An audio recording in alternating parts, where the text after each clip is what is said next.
Phil of the Future was a Disney Channel original series that aired 2 seasons between 2004 and 2006. It follows the Diffees, a family from 2121 who rent a time machine camper that breaks down in 2003. Until they're able to repair it, they won't be able to return to their own time. Narrowly avoiding the 2008 financial crisis, Phil of the Future was a time capsule for everything that made the early 2000s stand out, so it was perfect for a shameless video game tie-in. Making a video game based off a TV show is pretty standard practice at this point. Some studios will even have a game in development before the pilot airs, so Disney must have thought Phil of the Future was a dead corpse bobbing in the water because the game didn't come out until 3 days after the show ended. You could argue that it's a continuation of the series, but considering the fact that it was released for a handheld that was already on its deathbed and wasn't even ported to the DS, shows that it was clearly an afterthought and just trying to get cash from fans. That's not the only weird thing when it comes to the show and timing. If you were to look up the order of episodes, you'd get a brain tumor trying to figure out how the hell it was able to be produced in such an asinine way. When a show airs, where does the first episode go? First, right? How about after airing 9 other episodes? Yeah, they didn't release the first 3 episodes of Phil of the Future until 10 episodes in. It's not like a random sitcom where the order doesn't matter as much. For the first 3 episodes, there was a pretty big plot point that Keeley didn't know that Phil's family was from the future yet. That would be like if they decided to reverse the order of the first 2 seasons of Wizards of Waverly Place. You just assume Harper knows everything until suddenly it's a big secret. It makes no sense. They fixed it on the DVD release, but not on Disney+. What a joke. So what is the gift they've filled us up with? Phil of the Future for Game Boy Advance. First of all, why couldn't we get a chiptune version of the theme song? You can kinda hear the first few notes if you squint your ears, but that's like saying you can kinda see the Mona Lisa at the bottom of a half-clean litter box. We start in Phil's room as he's trying to finish his homework. Why his homework sounds like Atari basketball, I'll never know. He remembers Keeley was supposed to help him after dance club, but gets distracted by the sound of a crack baby going through its first withdrawal, which he finds relaxing for some reason. He realizes that it's a blah, a living thing that eats stress in the future, which is ironic because hearing that noise every 5 seconds is driving me distressy. Phil is at first concerned because blahs weren't created until 2089, so if anyone sees them, they could be outed as being from the future. He grows additional concerns when he finds his parents with the bad case of the whatevers. Apparently, if you're around the blahs for too long, they'll eat all of your stress and give you the whatevers, which makes you not care about anything. Phil decides he needs to use their Capturator to collect the blahs, and this is where we get our first example of just how little effort they put into the actual functionality of the game. To jump over something, you have to already be in motion, in the direction you want to jump, hit the jump button way further from the object you're jumping on, and you can't change direction once you've jumped. Another annoying thing is having to wait for characters to leave the screen to continue. That, mixed with the not continuing your movement from the last screen so you can't just hold down the right D-pad button, really adds a gum-popping level of annoyance. Once you get the Capturator, you use it to shoot light bulbs at the blahs, then suck them up for points. But if you wait too long, they reform themselves, like a frat guy forced into rehab. Phil tries to get back inside, but in the 2 minutes it took him to get from one end of the yard to the other, Andy Baxley has put a locketizer on his door that he can't unlock without a detacher. If you're unfamiliar with the show, Andy Baxley is a character that is also from the future that comes back to 2003, but leaves the Diffees in the past after Phil refuses to assist in pranks on the mayor. By the way, that episode was supposed to be the season finale of season 1. But didn't air until halfway through season 2, even though they released it on the DVD 2 months before they decided to air it. Why is this show so fucked when it comes to their episode order? You control Curtis the Caveman to be able to climb up to the roof, and this becomes Curtis's only real use. In the game, you can switch between controlling Phil, Keeley, or Curtis, but if the only reason to have him is the ability to grab ledges and climb across things, why couldn't they have just given that ability to Phil and Keeley? They literally have laser climbing gloves in the show, but I have to hit L, scroll down to Curtis, and select him every time I want to ensure I won't plummet to my death. Curtis lets Phil back in, he kills the blah, and his parents go back to normal. Now you have to go to the high school to save Keeley from the blahs, and the game actually begins. The core gameplay loop is going through the map, killing blahs, putting up antennas to eventually eradicate them, and collecting items to upgrade your abilities and gadgets which allow you to access other parts of the levels. The problem is that your attack is only good on about half of the enemies. You shoot at a height that's too short for ceiling enemies, just barely the right height for the standard blahs, but when you crouch down is still too high for the floor enemies. You can't shoot at an angle, most likely to give you a reason to switch to Keeley, Keely, who can shoot music notes based on the colors of items she has that have to correlate to the color of the enemy. Not only that, but you have to make sure you hold B before you hit a directional button, or else you might walk right into an enemy and probably die.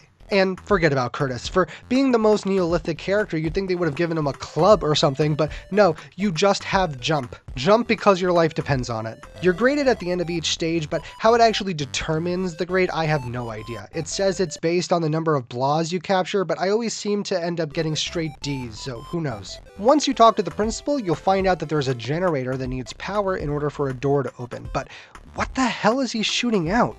Sperm? It sure as hell ain't lightning bolts. So after you come on the generator, it allows the door to open and you can find the transformation point. That's another thing. For the first chunk of the game, you can't even switch between the characters on a whim. You have to go to one of these spots, which is tedious as hell when every single mob respawns once you leave the room. What's the point of going around and sucking them up if they're just going to be right there again? I regret the sperm joke. You save Keely and go back to the house so we can listen to the exposition a second time. Phil's dad gives her a shirt that's part of what he calls the Spotlight Dance outfit, which is meant to be an attack and to unlock certain parts of the game. But why is his dad giving her clothes? Does he know her size? And how come you're making her go to the store to buy the rest of it? If you're gonna be a creep, at least be a considerate creep. Don't even get me started on the fact that it's a lock that opens if you're dancing with the right outfit on based on sound. Phil's dad tells you to meet him outside, but after the cutscene, you're back in your room. Outside is right there, and it puts you all the way back in your room. And it's not like there's a save point or a closet minigame or something, it's an actionless room. And I don't just mean because Phil is shooting his future spunk all over town. This happens a lot. You end up in your room pissed off more than you did in childhood. So he has you come outside to make you play laser ball with him, which is supposed to be like laser squash in the show, but the rules make my head hurt. You serve and hit with the A button. If I miss the ball, you get a point. If you miss, then I get to serve. If I miss what? Isn't the point that once I serve, it's up to you to hit the ball? Does he mean if he hits it back, only the server can score points? Well, that doesn't seem fair. If I hit the ball against the wall and then you miss it, I should get a point. I've never once been able to score a point against him. He always puts himself right behind you before you hit, and it ends up hard to tell who hit what on such a tiny screen. He finally gives you the Gadget-O-Matic to make new gadgets by playing a minigame where you have to connect all of the parts to the end. This is already pretty tiresome to get to the next item, but you have to go back to the house and talk to him twice every time you want to even check to see if you can build a new gadget. He's not the only one you have to bug the shit out of to get any information. The mom gives you a list of items at each location, but you have to initiate talking with her twice just to get to the menu. Why couldn't all of this have just been a page on the start screen? And the way you talk to people is weird too. You don't just go up and hit A, that would be too simple. You have to go up and jump into their thought bubble to speak. Imagine if every time you wanted to talk to someone, you had to literally jump into their train of thought. I wouldn't get anything done. Phil's dad sends him to go track down Pym once they've located her signal, but keeps Keely there to be a guinea pig? Mr. Diffie is starting to sound like Mr. Diddy. You discover that Pym is the one who cloned all of the blahs to make the entire town get the whatevers and allow her to take it over. Phil lies to cover for her, blaming it on Andy, which is sweet and something he would do on the show, but usually only after she shows some type of remorse. So this just feels like an excuse to let the latter half of the game happen. Keely remembers that her mom is at the annual Pickford Tomato Picnic, which is another detail from the show that's a nice touch to see here. They even have the helmet kid from the second grade episode. You help Keely save her mom, who looks more like Kitty from that 70s show than the actress who plays Keely's mom. You find Andy and Pym trying to use the supercomputer. Yeah, that's getting scarily more accurate every day. And at least stop Andy.